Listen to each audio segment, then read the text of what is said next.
Start recording. Okay, you Yeah. gotta have to click OK for the record button. I did. All I right, did. sweet. All right, sweet. Then we're recording. All right, well, good. We finally got you. Yep. All right, let me unplug this. I got another microphone plugged in. Let me unplug my other microphone. Okay, well, how you doing? Well, I'm all excited and honored to be a guest on your YouTube channel. Yeah, well, thank you. Yeah, well, you're world famous. Everybody's gonna know you. All right, let me get my lights ready. I don't like the light to be too bright on top. It accentuates my bald head. So, and there's no good place, they say, for the light. Anyways, all right, well, we got some questions for you. Okay. The first question for you is, let's say a person has a big competition of some endurance type competition. Let's say it's just a 5-mile race, not necessarily a marathon. What do you think is the best workout meal? I prefer going lean, mean, and clean. I don't eat before races. Not at all? Well, that's because the race is in the morning, huh? Right. Yeah, they're normally at 7 a.m. Sometime like a marathon. Here in the Honolulu Marathon is 5:30 in the morning. And if you've been eating the right diet, a whole food, plant-based, vegan diet, your glycogen stores are topped off.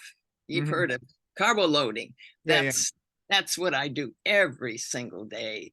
And so the glycogen stores usually will last a couple of hours. And so that's with the right diet, that's what you can do. Not eat beforehand. Clean and mean. Yeah, I know. Like, basically, I eat what I would call an OMAD diet, 1 meal a day diet. Just because I work a lot in the daytime, I come home, I eat a big dinner, and I'm fine till dinner the next day.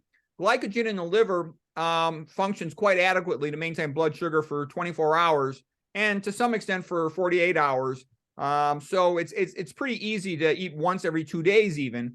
However, to have maximal energy before, let's say, a heavy workout, lifting weights, like high repetition squats, I like to guzzle about 32 ounces of beet juice and chase it down with 16 ounces of water about an hour and a half, 2 hours before. I found that really energizes me. Do you ever have competitions that are like shorter distances where you might do that, or let's say an afternoon competition where you might do that? Do you ever take that into consideration? I've never had an afternoon competition. Yeah, marathons and triathlons are morning things. Yeah, absolutely. Yep. You eat during the competitions? The Ironman triathlon, at the aid stations, I will usually grab something. I also pack bananas on the back seat of my bike saddle.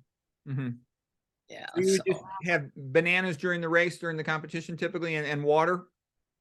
And whatever they had at the aid station, they're normally fruit, which I would grab also. Like Gatorade even, or did you have Gatorade or any of that kind of stuff? Mostly water. Water's nature's perfect beverage, and that's what you need. So I don't think you're losing that much in electrolytes in that short a time. Yeah, I read the Olympic, marathon champs back around 1970. They didn't even drink anything. They didn't drink or eat anything. You didn't know you were supposed to drink. I remember those days. Okay. I started running, Dr. Rogers, I started running in 1968. And yeah, when I read Kenneth Cooper's book. In fact, that's the old copy, 1968. Just happened to see that on a newsstand, and I'd never heard that word before. Not surprising, since he had just coined it. And I thumbed through it and thought, oh, this is interesting. So I bought it and read it and put on my tennis shoes the next morning and went out for a run. And I've been hooked ever since. So. Yeah, I also remember you saying one time that in your experience, you hadn't seen any runners develop Alzheimer's. Is that still pretty accurate? Yeah, that would involve a long-term study, tracking, longitudinal study. You take this group and follow them for 30 years. I'm just saying, in your personal experience, I'm not asking, did you do a research data and precisely check it? Because it's been my experience too. I ran cross country my senior year in high school, And the cross-country members of the team, they had the highest SAT scores of any of the kids in my high school. I think running makes people smarter. It does. Yep. Yeah. BDNF, brain-derived neurotrophic factor. It just pumps up the brain and your neurons start firing and working. So in terms of Alzheimer's, diet and exercise is the best thing you can do. And I think Dr. Dean Ornish is doing research on dementia. And the last time I talked to him, he said, we're getting ready to publish. And I know that's what they're going to say. Yeah, I mean, it does a lot of good things, like you're saying. It increases brain-derived neurotrophic growth factor. It increases neurogenesis. It actually increases mitochondrial biogenesis. You make more mitochondria. It also does something called glycogen supercompensation. You store more glycogen in the astrocytes, which are there to help out the neurons. So all those things support the brain. You get more angiogenesis, formation of healthy, good blood vessels to increase blood supply to the brain. I think it comes down to when an animal encounters a new environment, it must memorize that environment quickly and figure it out in order to survive. So movement makes us smart. And like, and Voltaire had asked, why do animals have brains but plants do not? Because an animal moves. Moves, right. Yeah. Like the sea squirt, its brain reabsorbs in its adult. You know, sea squirt's life story. When a sea squirt is a juvenile, it swims and it has a brain. As an adult, it attaches to a rock and becomes a filter feeder, and its brain reabsorbs. So what the body doesn't need, it absorbs, including bones and muscles. Yeah. And that's what we're seeing an epidemic of is sarcopenia and osteoporosis and dementia. Yep. Yeah. Because I noticed, like I have friends, internal medicine doctors, they tell me every single one of their patients over 60 is cognitively slow. You're still cognitively fast. And so I think it's, you know, your healthy diet and your exercise, it's kept you sharp, you know? Well, hope so. Yeah, well, it's true. I'd also say something. You had an interesting story one time. You had talked about you were riding your bicycle and you got hit by a car and you had a femur fracture, if I remember correctly. It was a truck. And I've been hit twice. Yeah, twice. The first time was training for my first Ironman. And I was, you know, it's a 112-mile bike ride. And I was coming up on about 98 miles. And the next thing I knew, I'm in a hospital bed saying, what happened? Where am I? And the nurse started laughing. She said, you've been asking that question for many, many times. And then I started to move and oh my God, the pain was just horrible. What happened was a truck clipped me and I hit the ground. My helmet, they showed it to me in the hospital, 2 halves. And they said, had you not had this on, you would have been killed for sure. I also had a hip fracture and a leg fracture. And Dr. Frank Farron was the Ironman medical director, and he happened to be on ER duty at the time. And so he was following me. And then when I totally regained my senses, I said, the Ironman is in 7 weeks. I've got to heal by then. He said, I think you better forget it because there's no way you're going to heal from all this by then. And I said, oh no, no, forget it. Long story short, as I come up on the finish line of the Ironman, Dr. Farron is there and he's shaking his head. He said, if I didn't see it, I wouldn't believe it. Okay, so it's the diet. I know this is an important point because I'm always talking to people about trying to heal things. And that's an extraordinary recovery. Yes, it is. About how old were you at that time? 50. You were 50 years old? I was diagnosed at 47 with breast cancer, and I did my first Ironman at 49. And so, yeah, I was 49. You were 49 at the time of this accident when you had the fracture? Yeah, and the first Ironman, and I've done 5 of them since. Okay, you had a hip fracture, is that correct? Is that a femur fracture? Well, the second one was a tibial fracture, and it was shattered, comminuted fracture. Okay. And it was a similar thing, training on my bike and coming up a hill. And here's a truck coming down with a load of kitchen cabinets. And he's looking to the right for his street sign to turn. And he sees 7th Avenue and he turns and T-bones me on the bike. And that's what comminuted fracture of the tibial. Yeah. Usually comminuted fracture is very difficult to heal. And so what I'm wondering, because I recalled you saying you used to eat like 2 big bowls of salad a day. Is that about right? Yeah, you might even say I have leafy greens 3 times a day. 3 times a day. Yeah, I do eat greens. What type of greens were they? Do you think you were eating at that time? Kale. I've always loved kale and cilantro, Swiss chard, any greens. Any of the greens. We grow a lot of watercress here in Hawaii, so I was getting that too. Leafy green. Gosh. Because that kind of echoes back to like what Esselstyn's been saying for about the last 7 or 8 years. He's recommending people eat a little bit of greens every day, all day long. And I think the gist of it is, they have the precursor nitrates, the back of the tongue makes them into nitrites, go to the stomach, nitric oxide. And he thinks that if you're doing it a little bit all day, almost like grazing, like a herbivore animal, that you're constantly keeping high nitric oxide levels systemically to optimize perfusion of your entire body. And he feels that is significantly coronary protective, but that would also ideally optimize oxygen delivery to the fracture site. Yeah. What they did from the ER, they transferred me to the orthopedic ward because I was going to have either in a wheelchair for 6 weeks if I was going to let it heal, or he said I can put a tibial rod in there and get you weight bearing right away. And what a horrible choice to have to make. I mean, I didn't know which way to go. I kept going back and forth. And so the surgeon said, okay, decide. And then he left. He came, and then the next morning, and he said, okay, what are we going to do? And I said, I don't know. And I had actually called Dr. McDougall. And you know who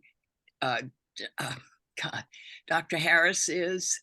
The scientific basis of vegetarianism, Bill Harris. Actually, I don't. Okay, he's the author of that book, and he was one of my mentors, and he couldn't tell me either which way to go. He said it's a horrible choice to have to make. So that night, still in the orthopedic ward, surgeon comes back in. He says, okay, what are you going to do? And I said, and let me talk to one more doctor. And he said, okay, and he walked away. And about half an hour later, a nurse walks in and she says, what are you doing? And, in the orthopedic ward, they have these monkey bars. I was pulling myself up, trying to keep my muscles. And she laughed and she said, oh, okay. And she put some papers on the tray, walks out. I said, wait a minute. 10, 15. What are those? And she said, sign them, walked out. And so I thought, well, am I going to refuse that, or am I going to bite the bullet? So I bit the bullet, because sitting in a wheelchair waiting for the bones to knit and still not be sure how the displacement, all those bone particles, it really bothered me. So I still have that tibial rod in my leg with 2 screws and probably several more. Yeah, I get it. I am rod with interlocking screws. Yeah, I'm familiar with that. Okay, but still, it's still extraordinary that you were back running so soon. Yeah.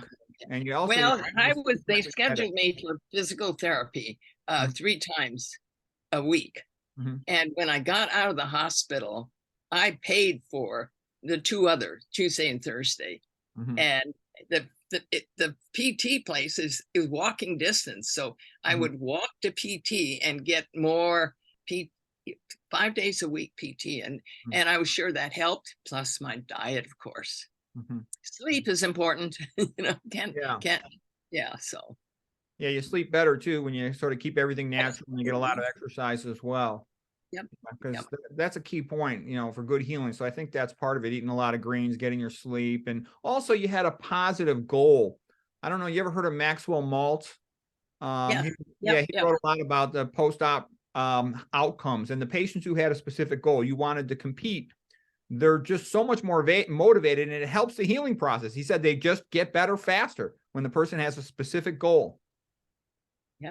Yeah, a lot of people, they just sit in bed. Oh, I'm in pain. Give me pain meds. They get constipated and they get pneumonias and they don't do so well. So. Yeah, that reminds me, I'm very competitive, and that's why I love racing. Do you see all the trophies behind me? Yeah. I know you've set records and won tons and tons of marathons and triathlons. Yeah. You see that golden shoe there? Runner's World magazine, a runner of the year. It was one of the neatest awards I've ever gotten. So that's great. Yeah, you're an inspiration to all these patients. Well, let me tell you about how I got into racing. I told you, went out and ran what turned out to be a mile that first time after reading Aerobics by Dr. Kenneth Cooper. And so I just kept it up, and I would run for an hour before going to work. And I worked at Hickam Air Force Base. I was a logistics officer, and I had a group of 4 young airmen.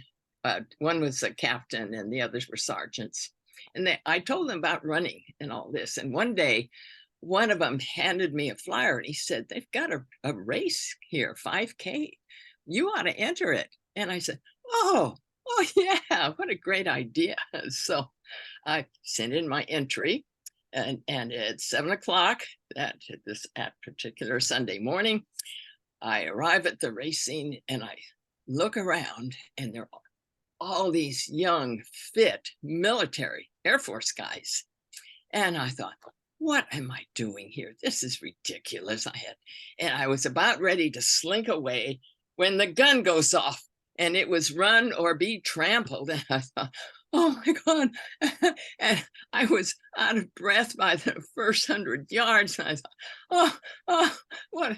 And I thought, I've got to keep going. And I'm the only female, and they're all going to look at me and say women shouldn't be in races. And this was back in 1970, back when women, and mostly men, didn't even run. The running boom didn't start until later, the mid 70s, late 70s.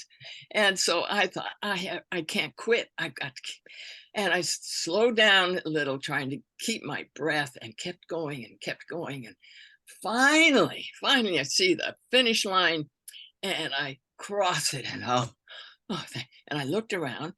I wasn't even last. And so I thought, oh, thank goodness, and got some water. And then I heard my name, and I walked up and I got my first trophy, and that's it. Where's another race? And so I got up to the record I got was when I was 64 years old. I had done 64 races, and I was not done yet. And that's when that second car or truck hit me, the one with kitchen cabinets and comminuted fracture. So I slowed down with the racing, and the Dr. Bill Harris that I mentioned said, biking is not your friend. He said, it's too dangerous. Look what it's done to your life. And I said, yeah, you're right. I always had a stationary bike. In fact, that's how I healed. As soon as I could get on the bike, both times I would do the stationary bike. And so that pretty much ended my road racing. It is dangerous. And every time I see someone on a bike or a motorcycle, moped, I think, please wear a helmet. And I think about the 2 halves of my helmet. So yeah. Also, this video, we might only have a couple more minutes. So if it ends, can I just send you another link to do a second half? Oh, sure. Yeah. Okay, good. All right. The next question for you is, as far as like the diet, what do you think is the best diet for a patient, recovering from cancer? Do you think they should be 100% raw? Would you think they should eat beans? Do you think what do you recommend? I think both work. I've done 100% raw, and I've done the beans, and I think they both work. It depends on, I don't know. Do you know who Dr. Doug Graham is? Yeah, 80-10-10. Yeah, yeah. In fact, I wrote the foreword to that book. Because anyway, that works. It would work for a cancer patient, but I also follow Dr. Michael Greger's nutritionfacts.org. And I think if you can get a patient to do either one, what I've found when I've seen in the Reach to Recovery program that some of the hospitals have, where they have volunteer breast cancer patients like me visit a newly diagnosed and surgically removed their breasts in the hospital, they Reach to Recovery, and I go visit them and tell them.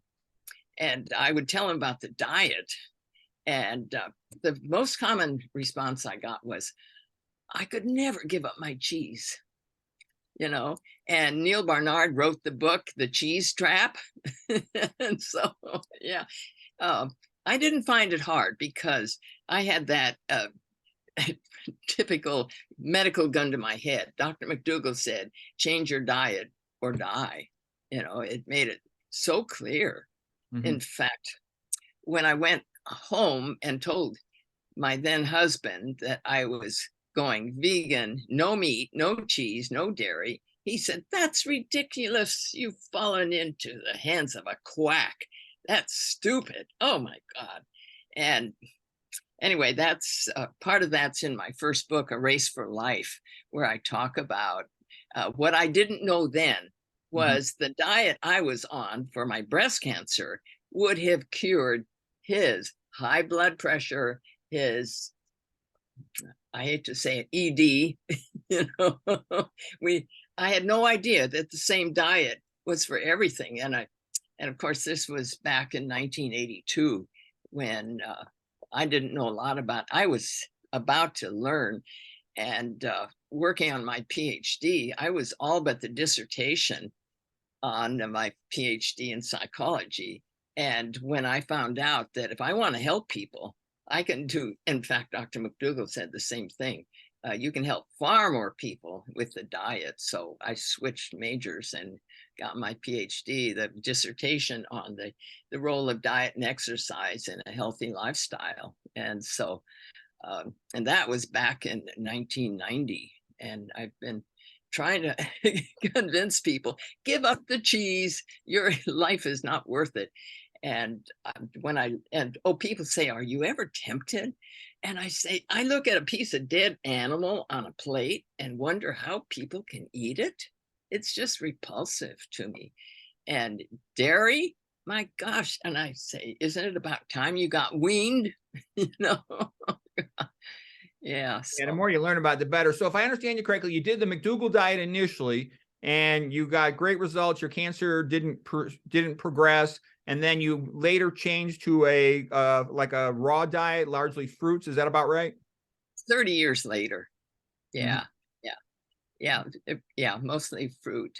And then I guess I was losing weight and I didn't know why. And so I thought, well, I better add some beans. And then I read about the blue zones. You know about the blue zones, right? Yeah.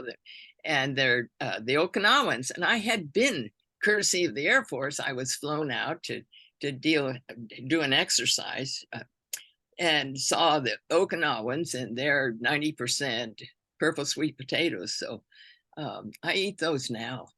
You know what a crock pot is? like a cooking pot, Slow cooker. Yeah.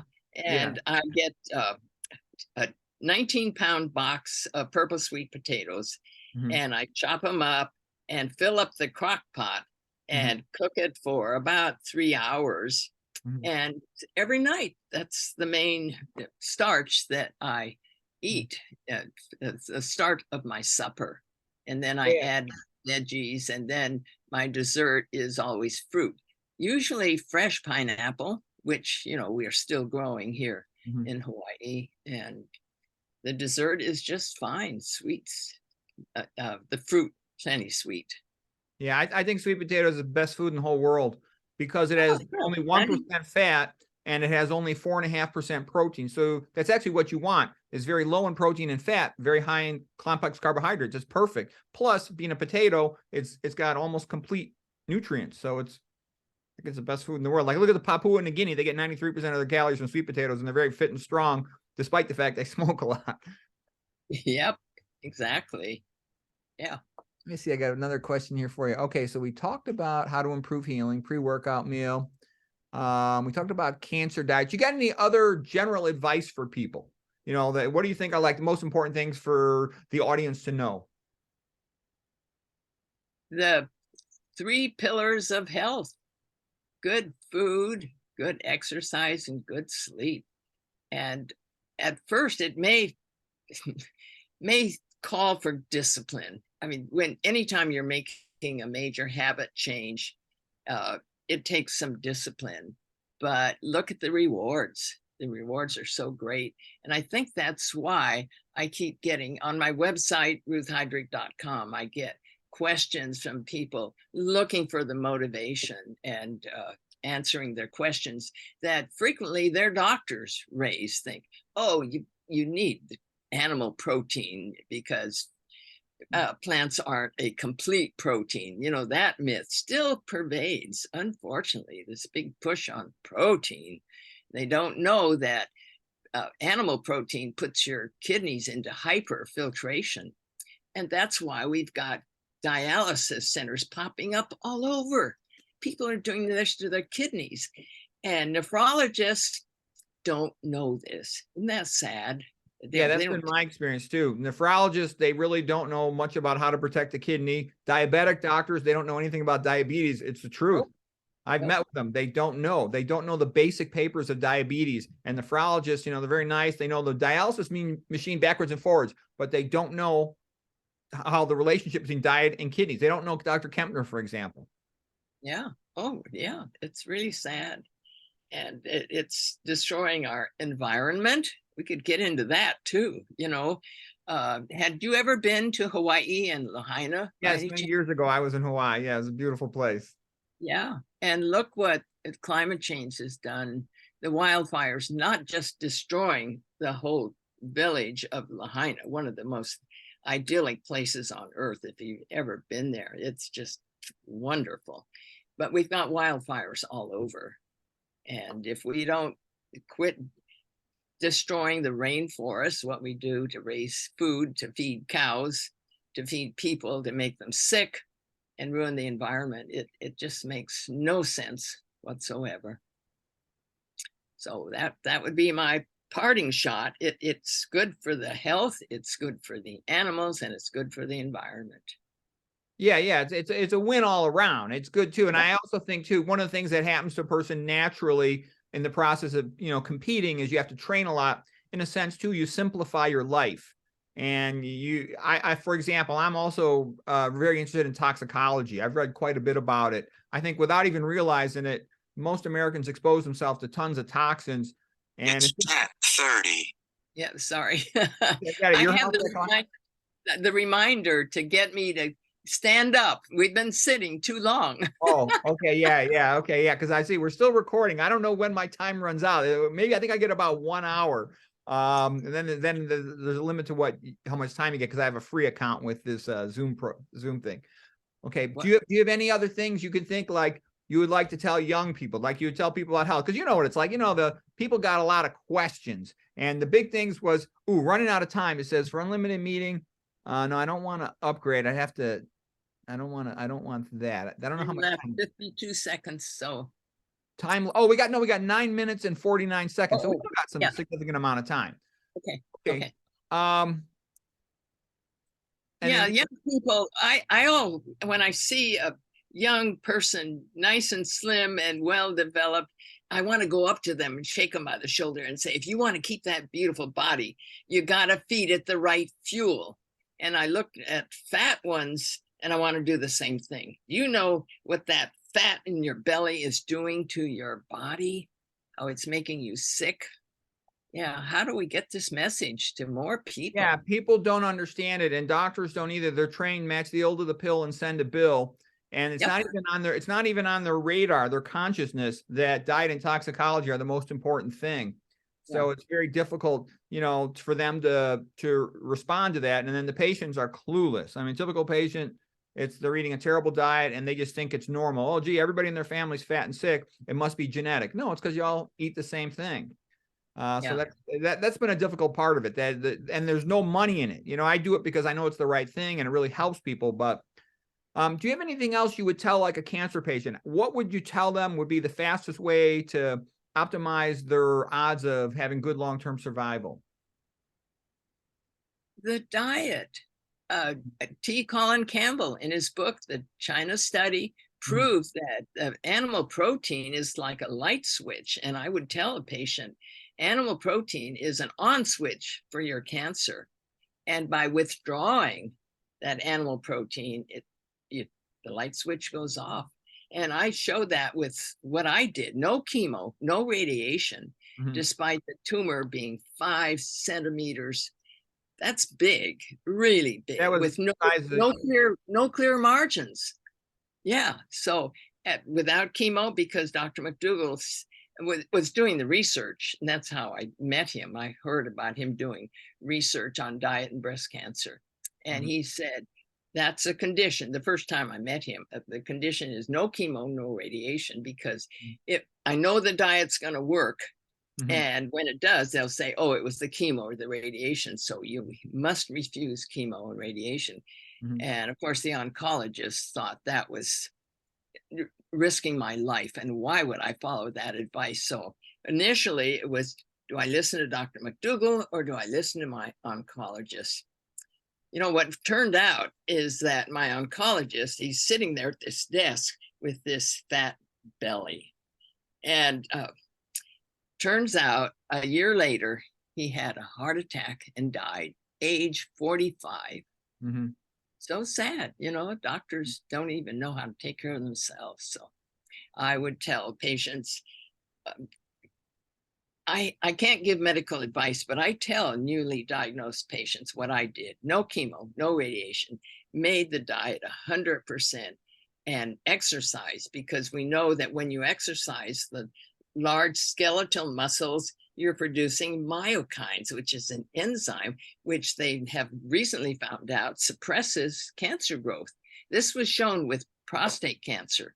And prostate cancer is also hormone-driven cancer, so as well as breast cancer. So I think that's what helped me, because I had run a bunch of marathons in 1982 when I was diagnosed. In fact, I remember telling Dr. B, I can't have cancer because I run marathons. And he said, it's your diet. So yeah, I think it was a diet as well. Yep. And then things all come together synergistically. And the exercise, you put yourself into what's called the AMPK pathway, and that's sort of the opposite mTOR, and it sort of shuts off cell replication. You get the lymphatics to contract, and your white blood cells can surveil the entire body much more effectively. You get a 10 to 30-fold increase in lymphatic fluid movement. So that's good. Yeah. I was the first vegan to ever do the Ironman triathlon. That's a 2.4 mile swim in the ocean and a 112-mile bike. And then you run a 26.2 marathon. So 1984, the very first vegan to do the Ironman. And just to make sure it wasn't just an odd coincidence, I did qualify, of course, for the next year. So I did the next one. And then Continental Airlines contacted me and said, if they have an Ironman in New Zealand, how about we sponsor you? I thought, oh my gosh. So they flew me first class, covered everything, including the media the next morning. New Zealand Herald, one paper in New Zealand, headlines, front page, Ruth, a woman of iron, and my picture. And I came back and I threw that on the Continental Airlines agent, and he looked at that and he said, don't they have an Ironman coming up in Japan a few months from now? And I thought, I just did Ironman in October. Here's another one in March. And this one, And I thought, well, if I can't fail, they're just going to fire me. So I said, okay, I'll do it. Kept right on training. No recovery. That's the other thing I discovered with the diet, fast recovery, and got another first place in Japan and did a 4th Ironman in October, 4 in a year. So it's a lot. Yeah. Yeah. And people, I think they still say they definitely said it takes a whole year to recover, but not when you're eating the right diet. So, yeah, that's great. What we could do, we got about 3.5 minutes. If you want, we could do another recording session. And then the second session, if you would like, we could talk about breast implants and all that, that topic. Okay. Yep. So that'd be a separate video.